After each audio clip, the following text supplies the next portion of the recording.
It didn't start with a crime. It started with a routine stop, thick fog, and yellow lights reflecting off the river. A black woman sat alone in her car, saying very little, doing everything right. The officer thought her silence meant weakness. She thought this would be over in minutes. She had no idea this night was about to expose an entire system. Naomi Brooks didn't look like someone people stepped aside for. No escort, no official plates, no sense of urgency hanging around her. She wore a faded jacket, the kind you grab without thinking, and flat shoes meant for comfort, not attention. Her hair was pulled back, practical. Her hands rested on the steering wheel the way they had 1,000 times before. Nothing about her said importance. Everything about her said ordinary. That was the problem. She had driven this stretch of road dozens of times. The river ran parallel to it, dark and quiet, the fog thick enough to blur the old warehouses along the dock. The speedometer stayed steady. Her signal clicked on early.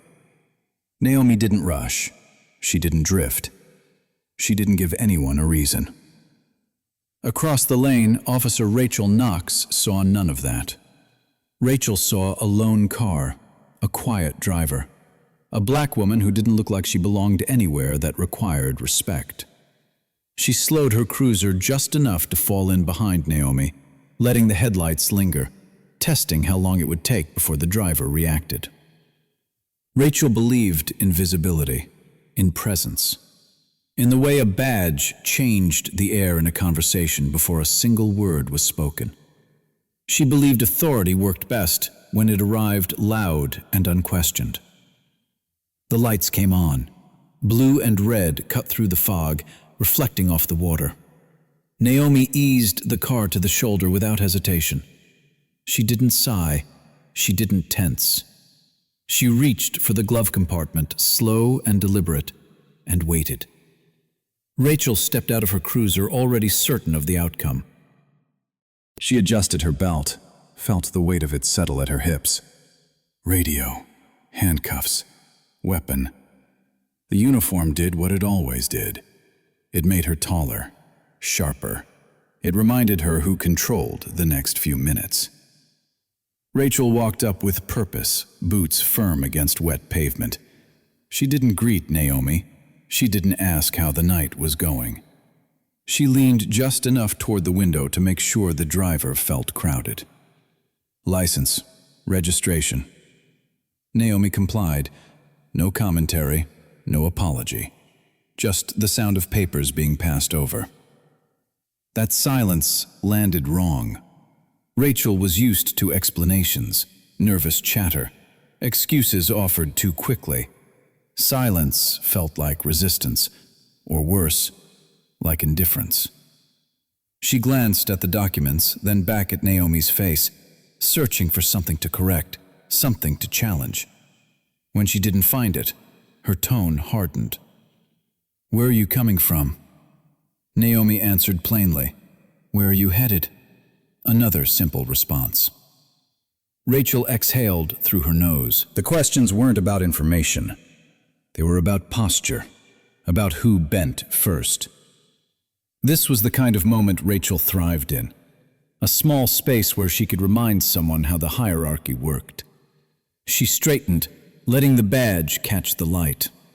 In her mind, this was power. Power that announced itself. Power that didn't wait. Power that expected compliance because it had never been denied before. What Rachel didn't understand was that there was another kind of power in that space. Quieter, older, less interested in proving itself. Naomi Brooks had spent her life around people who confused volume with authority. She had watched men raise their voices when their arguments ran thin. She had seen titles used like shields, waved around to avoid accountability. She didn't respond to that kind of power because she didn't recognize it as real. Real power didn't need an audience. It didn't need to escalate. It didn't need to be reminded of itself every few seconds. Real power waited. Rachel took a step back, scanning the car, looking for something she could call out. The fog swallowed the edges of the scene, isolating the two of them in a narrow strip of light and asphalt.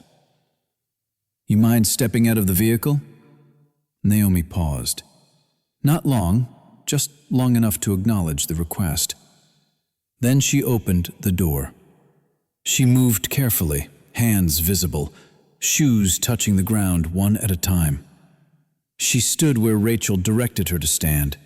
Still no protest, still no fear on display. Rachel's jaw tightened. To her, this was the wrong response. People were supposed to shrink here. They were supposed to ask what they'd done wrong. They were supposed to try to fix it. Naomi did none of that. What Rachel saw as defiance was something else entirely. It was restraint. It was experience. It was the discipline of someone who understood that not every moment called for a reaction. Two kinds of power stood there by the river that night. One relied on symbols, on a uniform, on the assumption that the world would keep cooperating the way it always had. The other relied on systems, on process, on the understanding that authority didn't disappear just because it chose not to speak. Rachel Knox had never questioned which kind she possessed. She asked another question, sharper this time, testing for cracks. Naomi answered it the same way she'd answered the others, calm, precise, finished. The fog thickened. The lights kept flashing. And without realizing it, Rachel leaned further into a role she believed was unassailable, unaware that the kind of power she trusted most was the easiest kind to lose. Charleston didn't quiet down at night. It just learned how to whisper. By midnight, the bars along the waterfront were thinning out, lights dimmed, but still glowing through the fog. Cargo cranes stood frozen against the sky like unfinished sentences. Patrol cars moved the way they always did, slow, familiar, unchallenged. For officers on the night shift, this wasn't a city. It was a routine. Same streets, same faces, same understanding of how things worked once the sun went down. Inside the precinct, the air smelled like old coffee and printer toner. A television murmured in the corner. Someone laughed at a joke that didn't travel far. A report sat half-finished on a desk, waiting for a name to be typed in or left out. This was where stories went when they were done being inconvenient. Rachel Knox wasn't new to this. She hadn't invented anything. She had stepped into something that already existed. On her locker door, the paint was chipped where previous names had been scraped off. Generations of officers had stood in that same narrow aisle, tightening belts, adjusting radios, learning which rules mattered and which ones bent quietly when no one was watching. Rachel learned fast. She learned which supervisors didn't like paperwork. She learned which complaints went nowhere. She learned that if you wrote your reports clean and spoke with confidence, most questions never came, and when they did, they rarely lasted. 3 months into her assignment, a woman had filed a complaint, said Rachel had shoved her during a stop. The woman's statement was emotional, the details were scattered. Rachel's report was calm, structured, final. The complaint was marked unfounded. 6 months later, a teenager claimed Rachel had searched him without cause. No footage, no witnesses willing to stick around. The report said he matched a description. Closed. A year after that, another driver said Rachel had used unnecessary force. The watch commander skimmed the paperwork, sighed, and asked a familiar question. Is this going to be a problem? It wasn't. The thing about complaints is that they don't disappear all at once. They fade. 1 becomes 2, 2 become 5. 5 become a pattern that everyone can see but no one wants to name. The files don't sit together. They're spread out, buried under dates and reference numbers and polite language. 47 complaints over 8 years.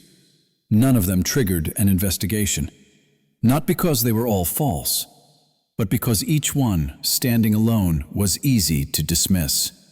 A missing timestamp here, a delayed filing there, a camera that failed to activate. Every small decision came with a reason. Every reason sounded reasonable. A clerk adjusted a date to match protocol. A supervisor rewrote a sentence to reduce liability. A colleague vouched for someone they'd worked beside for years. No one said, "I'm protecting abuse."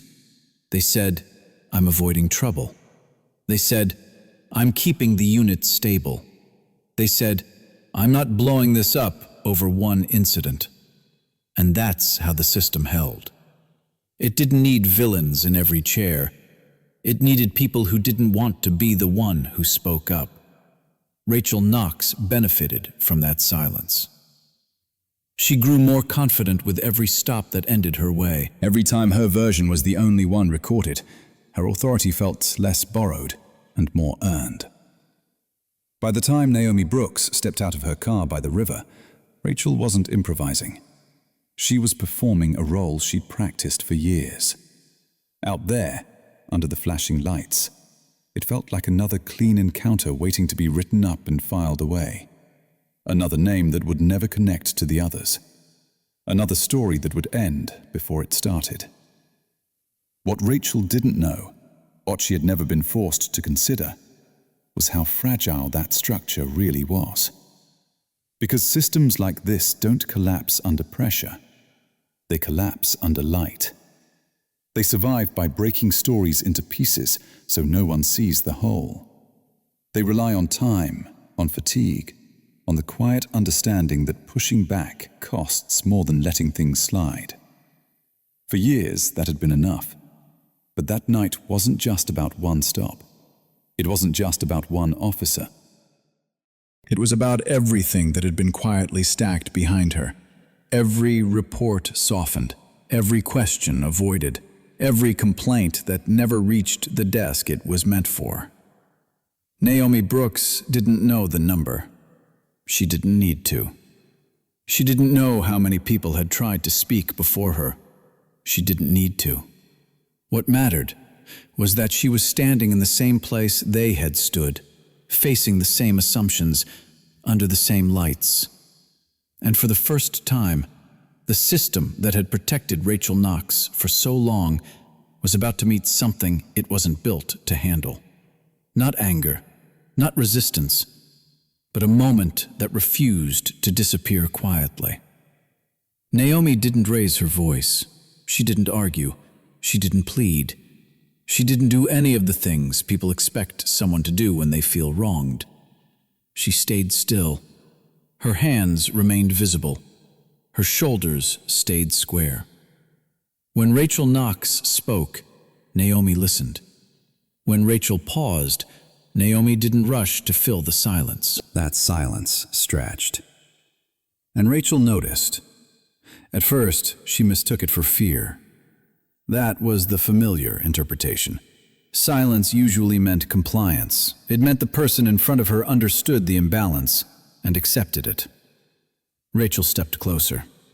She repeated her instructions, slower this time, clearer, louder. Not because Naomi hadn't heard, but because Rachel wanted control to echo back at her. Naomi nodded once, minimal, precise. She followed the instructions exactly as given, no hesitation, no commentary. It should have ended there, but it didn't. Because silence to someone like Rachel doesn't read as restraint, it reads as permission. Rachel asked another question, then another. Questions that weren't really questions, requests that didn't have clear reasons attached to them. Each one pushed a little further than the last. Naomi answered what she was required to answer. Nothing more. No apologies, no explanations, no emotional cues. Her calm didn't soothe the situation.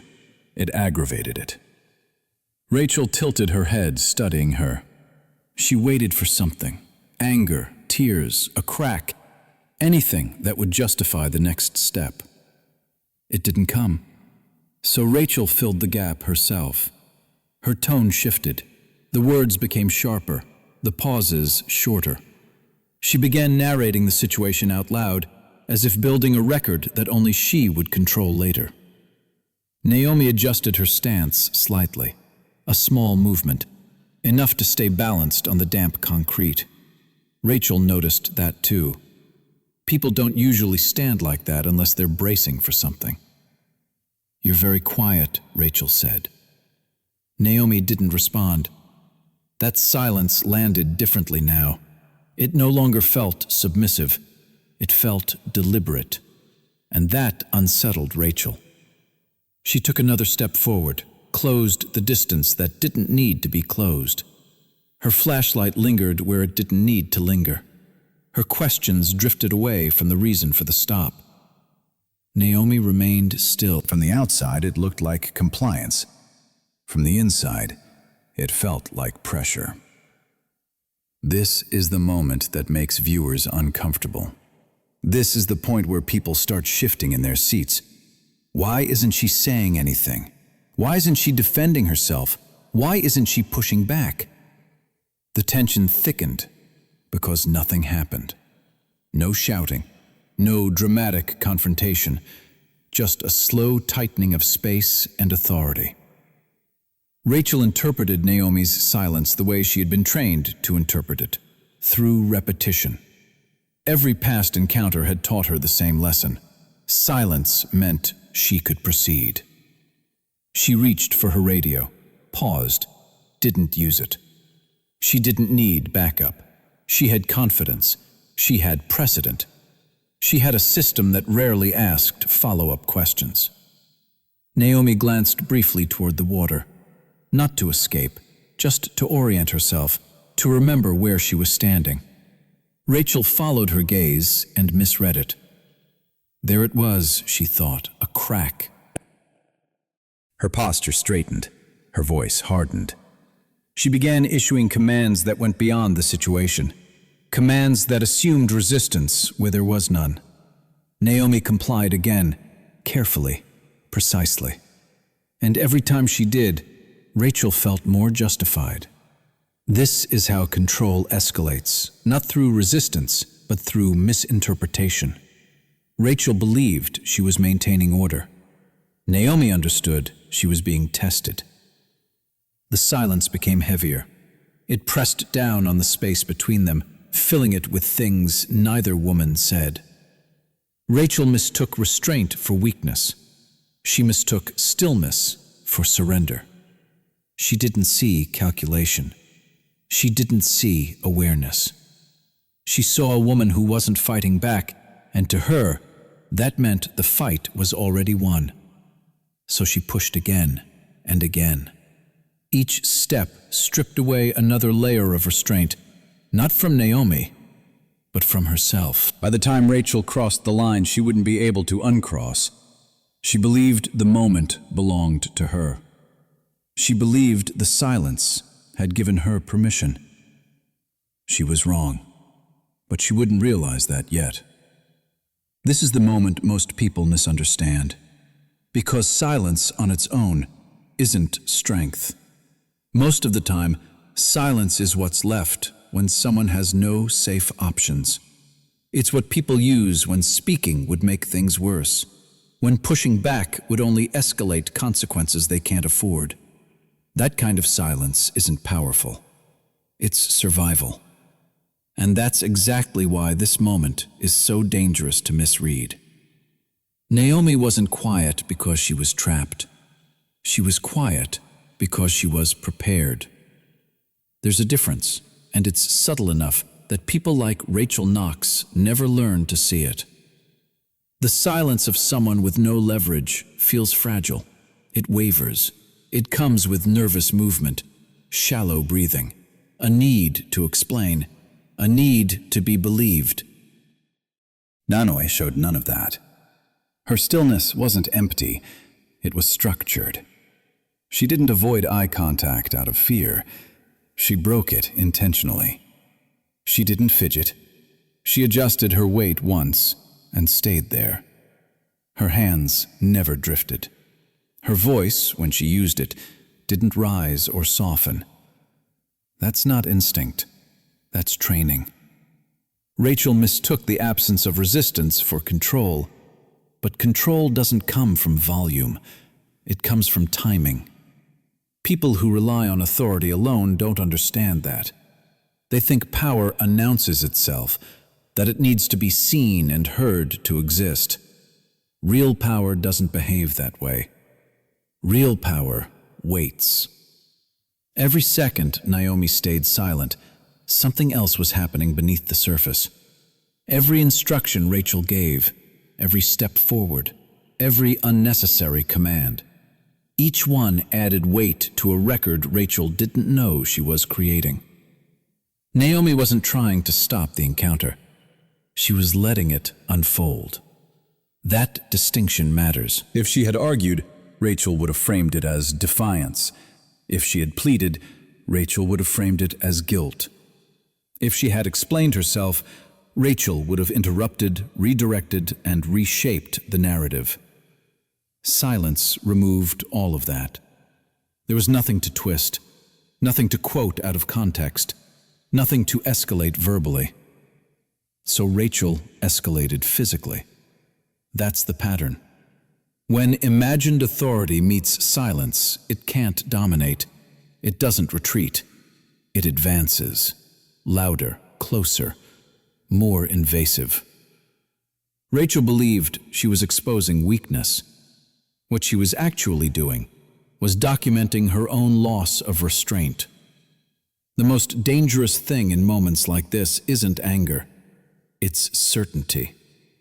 Rachel was certain she was in control, certain this woman had nothing behind her, certain that silence meant submission. She didn't consider another possibility. She didn't consider that some people don't speak because they don't need to, because the system already knows how to listen. Manoy didn't interrupt because interruption wasn't her job. She didn't protest because protest wasn't the tool she needed. She didn't correct Rachel's assumptions because assumptions, left unchecked, tend to destroy the people who rely on them. This wasn't passivity. It was containment. And here's the uncomfortable truth. Trying to copy this kind of silence without preparation isn't bravery. It's self-destruction. Silence only becomes power when it's backed by structure, by knowledge of process, by evidence, by an understanding of how authority collapses when it overreaches. Without that, silence gets people hurt. Rachel didn't know the difference. She'd never had to. The system she operated in rewarded confidence, not caution. Movement, not reflection. Action, not restraint. So when Naomi didn't respond the way she expected, Rachel filled the space with herself. Her voice sharpened. Her posture grew rigid. Her words drifted further from protocol, and with every step she took, she narrowed her own exit. Naomi saw that. She saw the moment when Rachel stopped acting like an officer and started acting like someone who believed consequences were optional. That's when silence becomes dangerous, but not for the person holding it. Rachel thought she was pressing an advantage. She didn't realize she was stepping into a trap built entirely out of her own choices. This is the twist people miss. The power wasn't in Naomi's silence. The power was in what that silence allowed Rachel to reveal. By the time Rachel felt the situation slipping, it was already too late to regain control.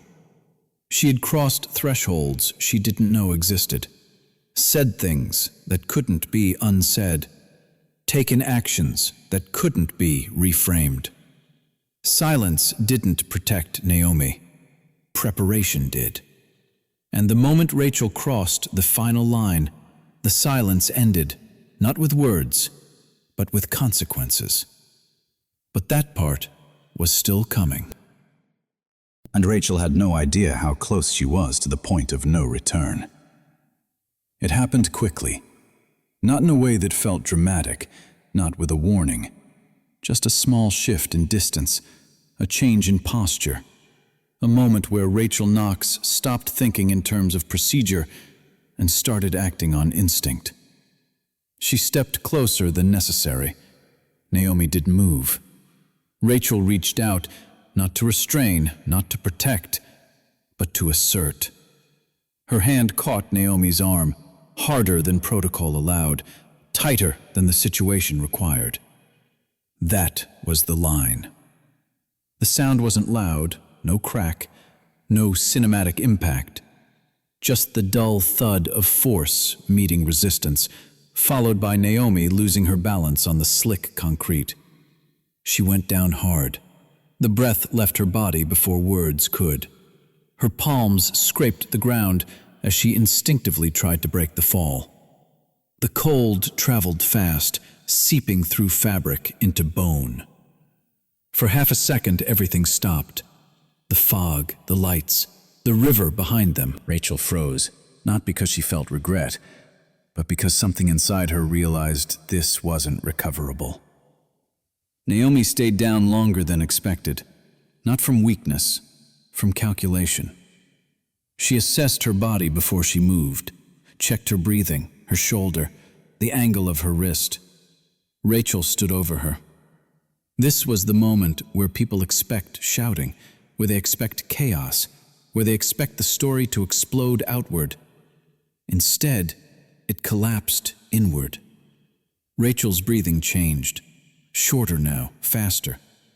She looked around, scanning the empty stretch of road as if witnesses might materialize out of the fog. None did. She told Naomi to get up. The command was sharper this time, edged with urgency.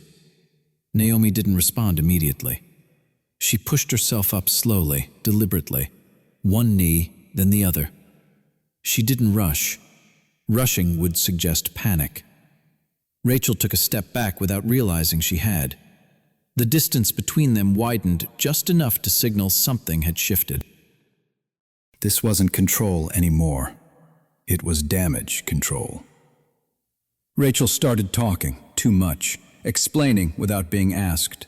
Her words overlapped, filling the silence she could no longer tolerate. She justified the contact, framed it as necessary, claimed Naomi had moved first. Naomi said nothing. She stood there, steady now, her jacket damp, her hands trembling just slightly before she tucked them back into stillness. Rachel reached for her radio, then stopped. That hesitation mattered. If she called it in, she'd have to describe the moment, lock it into record, invite questions, create a timestamp she couldn't revise later. She lowered her hand. That decision sealed it. From that point on, everything Rachel did was about preserving herself, not enforcing the law.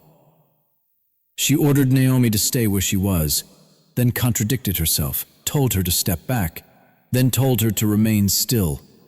Her commands tangled, no longer clean or consistent. Naomi followed each one exactly as given. That precision made it worse. Every movement Naomi made could be matched to an instruction. Every instruction could be traced back to Rachel. The power dynamic Rachel thought she controlled was unraveling, and she could feel it slipping. She adjusted her belt, shifted her stance. Her voice cracked slightly when she spoke again. This was no longer a stop, it was an incident, and incidents have weight. Rachel's authority had depended on the assumption that nothing she did would be examined closely. That assumption had just collapsed.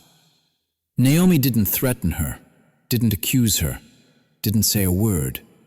She didn't have to. The moment Rachel crossed into physical force without cause, the encounter changed categories. What had been discretionary became actionable. What had been deniable became concrete. Rachel knew it. Even if she couldn't articulate it, her body knew. That's why she backed away.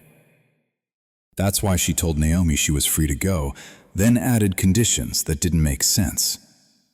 Naomi listened, waited until Rachel finished, then turned calmly toward her car. Her movements were slow but not hesitant. She opened the door, sat down, and closed it with care. Not a slam, not a statement. Just an ending. Rachel watched the taillights disappear into the fog, her chest tight, her thoughts racing ahead of her words. She had crossed a line she couldn't redraw. No report could fully erase the physical contact. No explanation could soften the imbalance. No confidence could undo the fact that she had acted when restraint was required. The system might protect her for a while, but this moment would not disappear. It would wait, and soon it would return with consequences Rachel Knox had never been trained to handle. Now stop the story here, because this is the part most versions rush past. Ask a different question. What if Naomi Brooks were just a regular woman? Not someone who understood procedure, not someone who knew how systems document themselves, not someone with safeguards quietly running in the background. What if she were simply a name on a license and nothing more? If that were the case, this night would have ended very differently. The moment she hit the ground, the narrative would have shifted against her, not because of evidence, but because of default assumptions. A report would have been written before sunrise. It would say she was uncooperative, that she made a sudden movement, that the officer feared for her safety. Those phrases matter. They always do. They sound neutral, procedural, reasonable. And once they're on paper, they harden. The next morning, Naomi would wake up sore, bruised, confused about whether what happened even counted as something worth fighting. Friends would ask if she was okay. Family would tell her to be careful, to let it go, to not make things worse, because making noise has a cost. She might consider filing a complaint. Then she'd hear the questions. Do you have proof? Was there a witness? Are you sure you want to do this? She'd be told the process takes time, that it's complicated, that these things rarely go anywhere. And slowly, the burden would shift, not onto the person who used force, but onto the person who endured it. That's how it usually works. Without documentation, her experience becomes a disagreement. Without leverage, her truth becomes an opinion. The officer would go back to work, the shift would end, the paperwork would be approved, the body camera footage might be unavailable, or inconclusive, or missing a crucial moment. None of that would raise alarms, because it rarely does. Weeks later, Naomi might receive a letter stating the investigation found no violation of policy. The language would be polite, final.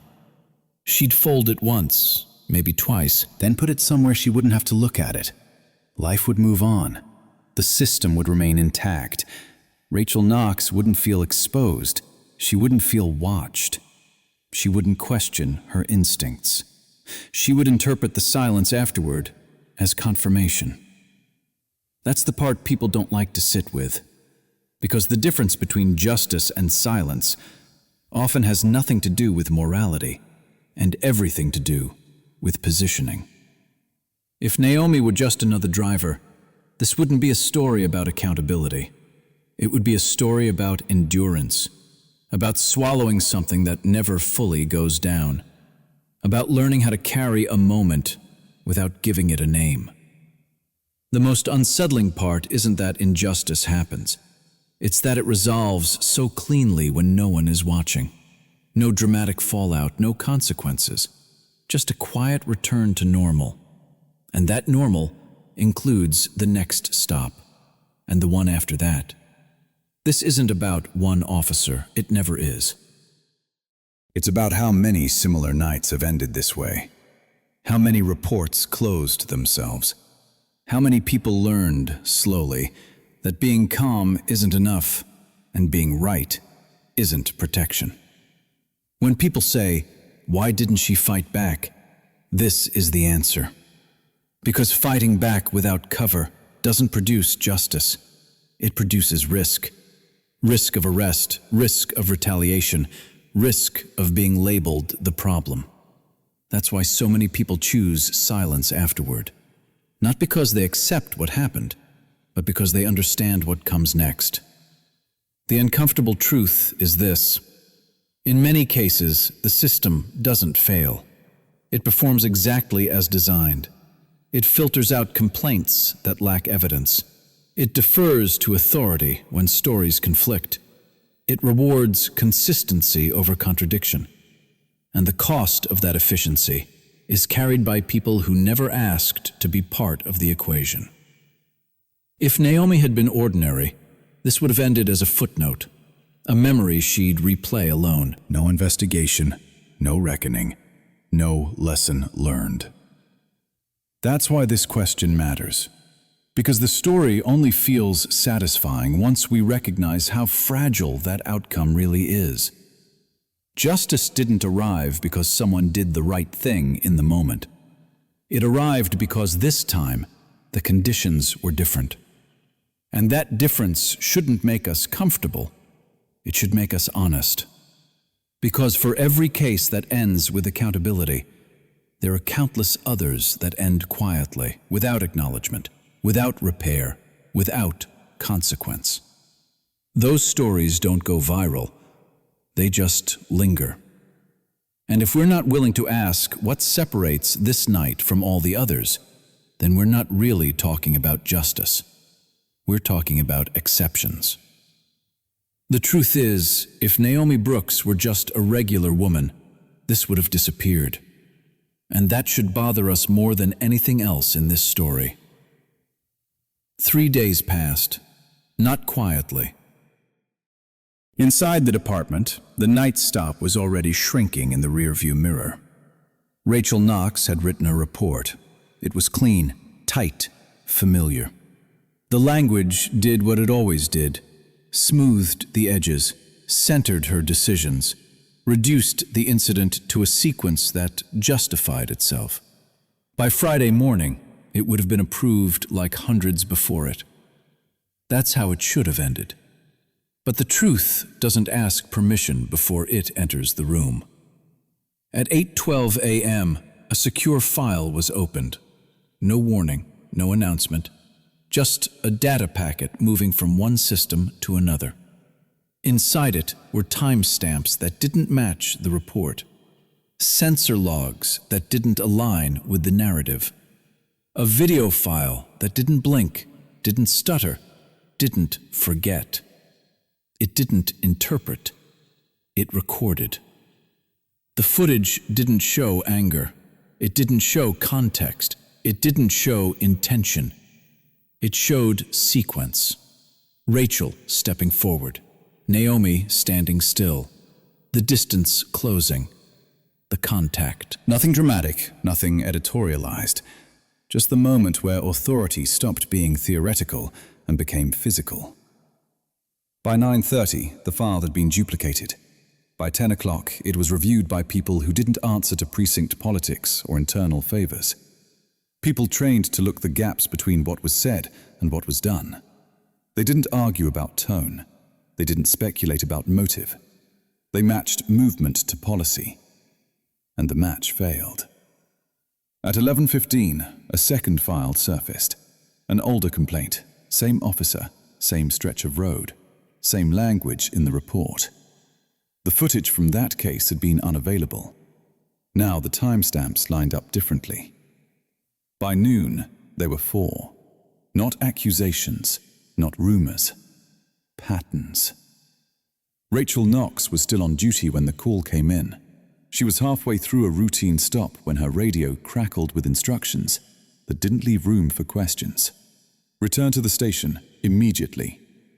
She complied, still confident, still assuming this was manageable. Upstairs, in a room she'd never been called into before, the screen was already on.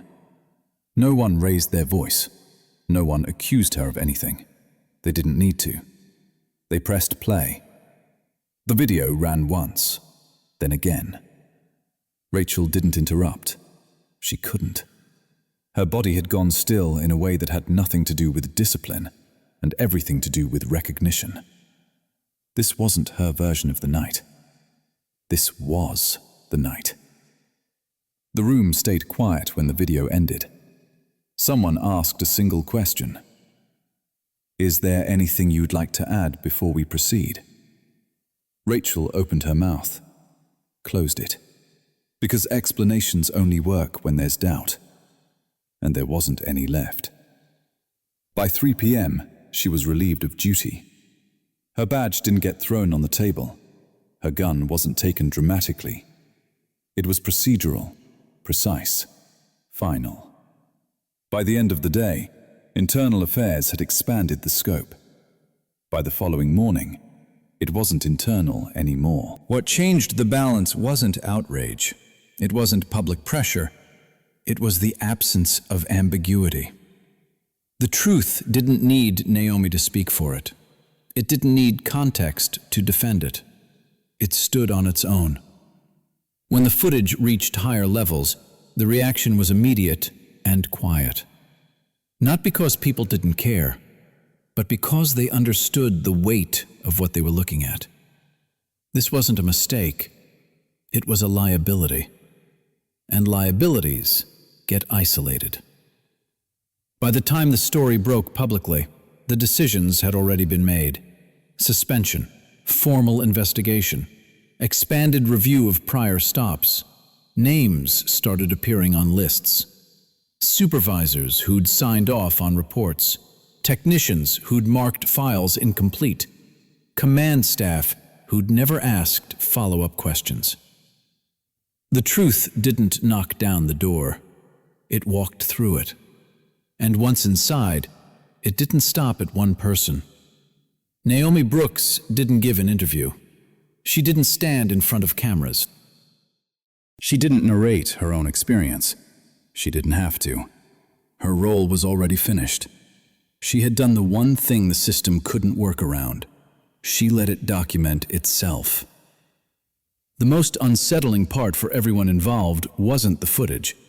It was how quickly everything moved once the footage existed. Years of silence undone in days. Decisions that once took months, now resolved before lunch. Because the truth changes the math. It removes discretion. It collapses deniability. And it forces systems to act in ways they never do for stories alone. Rachel Knox learned that too late. By the time she realized the ground had shifted, there was nothing left to grab onto. No argument could slow it. No connection could stop it. Because when the truth arrives fully formed, it doesn't negotiate. It doesn't ask who you are. It simply reveals what you did. And once that happens, the balance of power doesn't tip. It flips completely. People like to believe that systems collapse because someone finally gets angry enough, that outrage forces change, that noise creates justice. But that isn't what happened here. Nothing fell apart because Naomi Brooks raised her voice. Nothing shifted because people felt bad. Nothing moved because the story was emotionally convincing. The system didn't break under pressure. It broke under proof. Anger is loud, but it's fragile. It invites debate. It gives people something to push against. Evidence does the opposite. Evidence doesn't argue. It doesn't need allies. It doesn't care who's uncomfortable. It just exists. That's why this moment mattered more than the confrontation, more than the shove, more than the silence that came before it. Because once the footage surfaced, everything else became irrelevant. Rachel Knox could have explained herself perfectly. She could have chosen every word with care. She could have found witnesses willing to soften the edges. None of it would have mattered, because evidence collapses choice. When you're angry, people ask why. When you're emotional, people question motive. When you're loud, people wait for you to slip. But when there's proof, the conversation changes. Not, what do you feel, not what were you thinking, only, is this true? And the answer was already on the screen. That's the part most stories skip. They make justice look like a moral victory when it's really a procedural one. Systems don't respond to righteousness. They respond to liability. They don't act because something feels wrong. They act because something is undeniable. That's why so many people experience injustice and never see resolution. Not because they weren't harmed, not because they weren't telling the truth, but because truth without structure can still be ignored. Words can be reframed, memories can be challenged, feelings can be dismissed. Evidence can't. It freezes time. It removes interpretation. It forces every decision maker to look at the same moment and reach the same conclusion. That's what made this case different from the dozens that came before it. Not courage alone, not character. Documentation. Naomi didn't win because she was right. She won because the truth arrived in a form the system couldn't avoid. That distinction matters because it explains why silence, in this case, wasn't surrender. It was strategy. She didn't spend her energy trying to convince people who were trained not to be convinced. She didn't argue with a structure designed to absorb outrage and keep moving. She let the system record itself. And when it did, the system had no choice but to respond. That's also why everything moved so fast afterward. Once the evidence existed, delays became dangerous. Hesitation looked like complicity. Every signature, every approval, every moment of inaction suddenly carried risk. Not moral risk, legal risk. That's the lever that moves institutions, not empathy. Exposure. People often ask why justice feels rare, why accountability seems selective, why some cases explode while others vanish quietly. This is why. Justice doesn't arrive when something is unfair. It arrives when unfairness is documented in a way that can't be denied. And that's an uncomfortable truth, because it means being right isn't enough. It means pain by itself isn't enough. It means that systems don't change because they're persuaded. They change because they're cornered. Rachel Knox didn't lose her power when people realized she'd gone too far. She lost it when the system realized it couldn't protect her without exposing itself. That's the moment everything flipped. Not when the public found out. Not when outrage followed. When the truth became permanent. Because once something is recorded, it can't be smoothed over. It can't be reworded. It can't be buried in a report. It waits. And sooner or later, someone opens the file. That's why this story isn't just about one officer. It's about how power actually works. Power survives emotion. It survives protest. It even survives scandal. What it doesn't survive is proof that locks it into a single version of reality. That's the lesson most people never get taught. Not in school, not in courtrooms, not in moments when they're already hurt. If you want to challenge authority that's acting in bad faith, don't bet everything on being believed. Bet on being undeniable. Because when evidence enters the room, everyone else eventually has to leave. And when that happens, justice doesn't need to shout. It just has to stand there, quietly, while the system realizes it has nowhere left to hide. At first, it looked like a single consequence. One officer, one incident, one body camera clip that slipped through the cracks and refused to disappear. That's how these stories usually end. But this one didn't. Because once the evidence became public, it didn't just point forward, it pointed backward. Quietly at first, An internal review was opened, framed as routine, a standard audit, language chosen carefully to suggest control. But inside the department, the mood shifted. Not panic yet, something colder, recognition. Because everyone who'd been there long enough understood what footage like that really meant. It wasn't an exception, it was a sample, and samples invite comparison. Within days, supervisors started pulling old files, not because they wanted to, because they had to. The same name appeared more than once: Rachel Knox. Different dates, different neighborhoods, different citizens, same patterns. Stops that escalated too fast, reports that ended abruptly, complaints marked resolved without explanation. Individually, they'd been easy to dismiss. No video, no witnesses willing to stay involved, no appetite to challenge the badge. But stacked together, they told a different story, one that couldn't be blamed on a bad night or a misunderstanding. And once that door opened, something else happened. People who'd stayed silent for years began to speak. Not all at once, not publicly. They called lawyers. They contacted journalists. They answered questions they'd once ignored. Because silence feels safer when you're alone. It feels pointless when you realize you never were.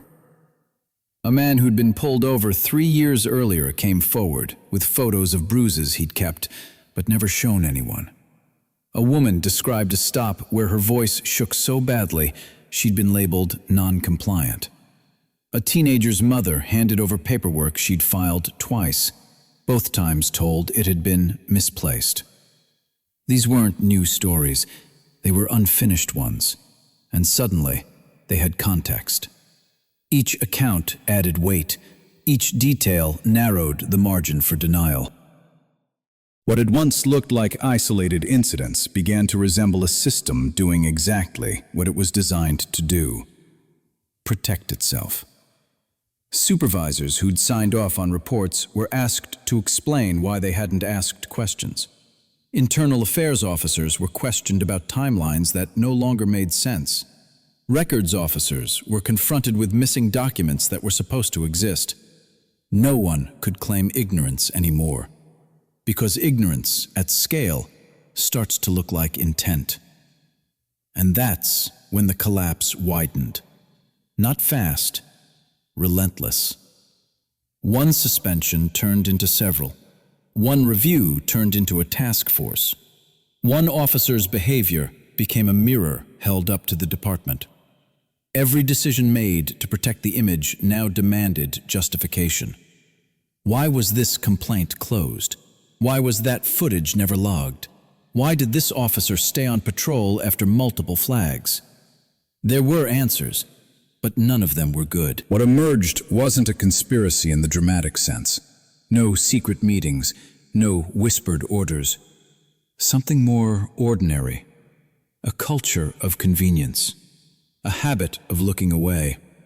A belief that silence was safer than scrutiny. People didn't cover up because they were villains. They covered up because the system rewarded it. And that's the hardest part for institutions to admit. Because it means the problem isn't one person who crossed a line. It's the number of people who noticed and chose not to respond. Rachel Knox didn't operate in a vacuum. She operated in an environment that absorbed harm and redistributed it as paperwork. An environment where complaints disappeared quietly and careers moved forward uninterrupted, until they didn't. Because once the evidence forced the system to look at itself, it couldn't unsee the pattern. And patterns don't fall alone. They pull everything connected to them into the light. That's why this story doesn't end with one badge taken away. It ends with policies rewritten, training reviewed, oversight bodies stepping in where trust had failed. Not because the system wanted reform, because it ran out of places to hide. The cost of silence finally came due. For the officers who'd assumed complaints were just noise. For the supervisors who'd prioritized calm over truth. For the administrators who'd mistaken stability for integrity. One person didn't fall. A structure did. Slowly, publicly, irreversibly. And for the first time, the people who'd been dismissed as isolated cases were seen for what they always were. Evidence waiting for context. Because when a system protects harm long enough, it eventually inherits responsibility for every consequence that follows. This wasn't justice arriving in a single dramatic moment. It was accountability spreading. And once it started, it didn't stop with the person who made the mistake. It stopped with the people who allowed it to become routine. Naomi Brooks didn't stay to watch the fallout. There was no press conference, no statement read from prepared notes, no victory lap framed as closure. When the investigations began to spread and the department started rewriting its own rules, Naomi did what she'd done from the beginning. She stepped back. On a gray morning a few weeks later, she walked out of the courthouse the same way she'd walked in countless times before. No entourage, no cameras waiting for her, just a leather bag over her shoulder and a measured pace down the steps. People noticed. They always did. But she didn't look for their eyes. Justice, when it's done right, doesn't linger for applause. Behind her, the system she'd collided with was still in motion. Panels formed, policies adjusted, training manuals edited to include words that had been missing for years. Accountability doesn't arrive with sirens. It arrives with paperwork. Quiet, heavy, permanent. Officers who'd once spoken with confidence now chose their words carefully. Supervisors who'd dismissed concerns began documenting everything. Decisions that used to be automatic now required signatures, oversight, explanation. It wasn't dramatic. It was structural. And that's what made it matter. Because the goal was never punishment for its own sake. It was correction. Naomi understood that better than most. Systems don't change because one person is removed. They change because behavior becomes expensive. Because silence no longer protects. Because shortcuts start leaving marks. The department didn't become perfect overnight. No one pretended it did. But it became alert. And alert systems behave differently. In the weeks that followed, complaints were logged instead of buried. Body cameras were checked instead of assumed. Language in reports grew precise, less confident, more careful. Not because everyone had suddenly grown virtuous, because the margin for dishonesty had narrowed. That's the weight of justice most people never see. It doesn't shout. It settles. And Naomi never claimed credit for any of it. When asked privately why she'd stayed so quiet through everything, she gave the same answer. Because noise isn't proof. Because emotion fades. Because systems don't respond to outrage for long. They respond to facts that refuse to disappear. Her role had never been to dominate the story. It was to let the truth move through it. That's why this moment doesn't end with celebration. It ends with distance. Naomi returned to her life, to work that demanded patience, to decisions that required restraint. She carried the same calm she'd shown on the roadside, not because she'd forgotten what happened, but because she understood what it had accomplished. Justice doesn't always feel satisfying. Sometimes it feels unfinished. Sometimes it feels anticlimactic. But when it's real, it changes behavior long after the headlines fade. And that's the part worth paying attention to. Because what happened that night wasn't extraordinary. What followed was a system that had relied on silence was forced to listen. An institution that had protected itself was required to adjust. A pattern that thrived in isolation collapsed under visibility, not through spectacle, through persistence. Naomi didn't win because she was louder or angrier or more powerful in the moment. She won because she understood the difference between reaction and consequence. And she chose consequence. That's why, when she walked away, there was no sense of loss, only gravity. Justice had done what it does best when no one is trying to make it perform. It stayed. So here's the part the story can't answer for you. Because Naomi Brooks walked away with proof, protection, and a system finally forced to listen. Most people don't. Most people don't have cameras already rolling. They don't have a legal framework waiting to catch the fall. They don't have a record that can't be erased.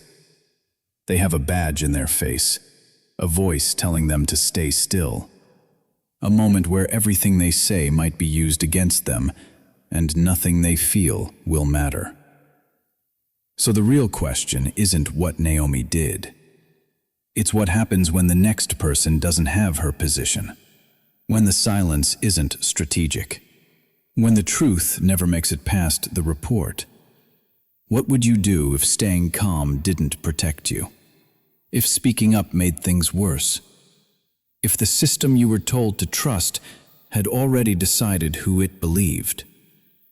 Would you comply and hope it ends quickly? Would you resist and risk escalation? Would you record, even if that made you a target later? There's no clean answer. Anyone who tells you there is hasn't been there. This story works because it ends with consequence, because evidence survives, because the system is forced to bend instead of the person. But most moments like this don't go viral. They don't end with reform. They end with paperwork filed away and silence doing its job.